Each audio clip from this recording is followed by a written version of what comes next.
మన నిజామాబాద్ డిస్ట్రిక్ట్ లో మీరు ఈ జాతరకి పోకపోతే లైఫ్ లో చాలా రిగ్రెట్ ఫీల్ అవుతారు. ఇంత మంచి జాతరని ఎట్లా మిస్ అయినారని చెప్పేసి మన నిజామాబాద్ డిస్ట్రిక్ట్ లోనే వన్ ఆఫ్ ద బిగ్గెస్ట్ జాతర ఈ అంసాపూర్ శ్రీ సంతమల్లన స్వామి జాతర, నా ఊరు జాతర, మన ఊరు జాతర. ఇదైతే ఒక్కసారి వచ్చి విజిట్ చేసారు అనుకో జాతరని లైఫ్ లాంగ్ గుర్తుండిపోతుంది.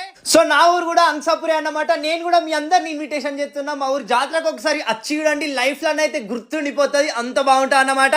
ఇంకా మా ఊరు జాతర వచ్చేసి 4 రోజులు ఉంటుంది. December 15th, 16th, 17th, 18th అన్నమాట. 4 రోజులు జరుగుతుంది. 15th రోజు ఇట్లా సిడదీస్తారు ఊళ్ళకెళ్ళి రథం అన్నమాట. మన నిజామాబాద్ డిస్ట్రిక్ట్ లోనే పెద్ద రథం మా ఊరిదైతే. మీరు కూడా ఏమన్నా కోరుకొని రథంకి కట్టిరు అనుకో సండే రోజు వచ్చేసి ఇట్లా తొట్లే మీకైతే ఖచ్చితంగా జరుగుతుంది అన్నమాట. ఎన్నో సంవత్సరాల నుంచి జరుగుతుంది, పెద్ద నమ్మకం మీద. సో చెప్పుతున్నా కదా, మిస్ అయ్యాకండి. ఇంకా పబ్లిక్ అయితే వేరే లెవెల్ ఉంటారు. ఇంకా మా ఊరు లొకేషన్ కావాలనుకుంటే ఆర్మూర్ నుంచి కరీంనగర్ పోయే రోడ్లోనే ఉంటది. గూగుల్ మ్యాప్స్ లో అంసాపూర్ అని కొట్టినత్తా అన్నమాట. వేల్పూర్ మండల్ అంసాపూర్. సో ఇట్లా జాయింట్ వీల్ కొలంబస్ అన్ని వచ్చినాయి, వచ్చి విజిట్ చేయండి.